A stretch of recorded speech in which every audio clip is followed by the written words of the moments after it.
Wisconsin senator and member of the Homeland Security's Committee, Senator Ron Johnson of Wisconsin.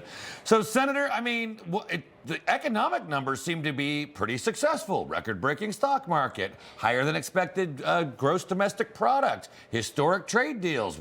What do the Democrats not get? Well, good morning, guys. Well, it just certainly seems that the Democrats are hoping that we fail.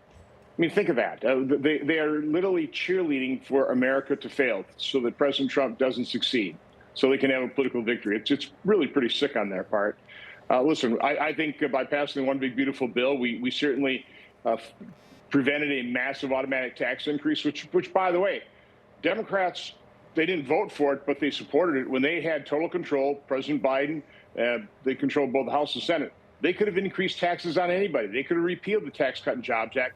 They didn't do that. I guess they're smart enough to realize that we probably shouldn't increase tax on American people by $4 trillion. So we took that automatic tax increase off the table. That brought a great deal of certainty and stability back to the American economy. Now, as President Trump in his trade negotiations are racking up one trade deal after another, that will also bring some certainty and stability back to the economy. And again, from my standpoint, I hope President Trump succeeds spectacularly, because that would be good for America, that would be good for Americans, and for our economy. Yeah, absolutely. You always got to root for America, right? The Fed decided, though, to keep rates unchanged yesterday, defying Trump's wishes to lower rates. What do you make of this decision, Senator? What will it take, in your opinion, for the Fed to lower interest rates?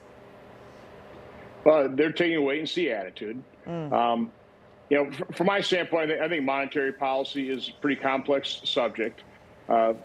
I'm always concerned about spending and massive deficits, and the impact of those on long-term interest rates. You know, the Fed can certainly control short-term interest rates. It's the long-term bond that certainly concerns me. So, you know, I'm going to continue concentrating on how do we return to a reasonable pre-pandemic level spending. Yeah, we made some, took some first steps with the One Big Beautiful Bill. We did have some pretty significant historic spending reduction.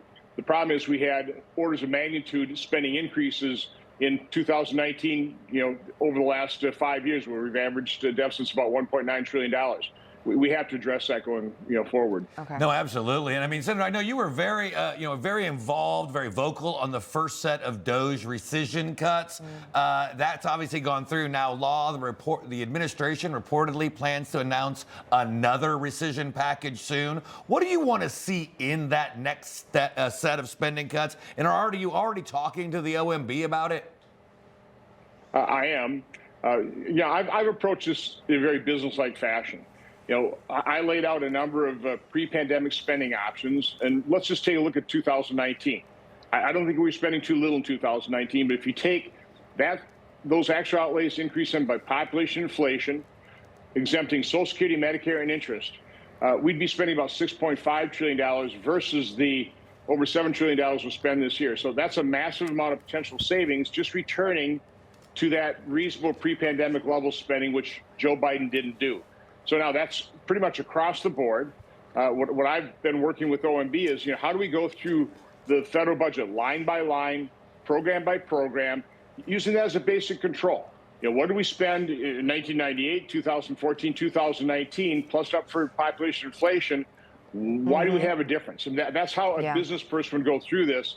It takes a lot of work, and it'll take probably months worth of work, but there's plenty of potential savings on the table. You want to do it intelligently. You want to do it so you're not harming individuals. I got to believe when you've gone from $4.4 trillion to $7 trillion, when you have 2,600 programs in the federal budget, you can literally eliminate hundreds of billions of dollars, hundreds of programs, and nobody would even notice, except for the grifters that are sucking down the waste, fraud, abuse, and pork. Information. Truth is freedom. Is Newsmax. It's real news for real people.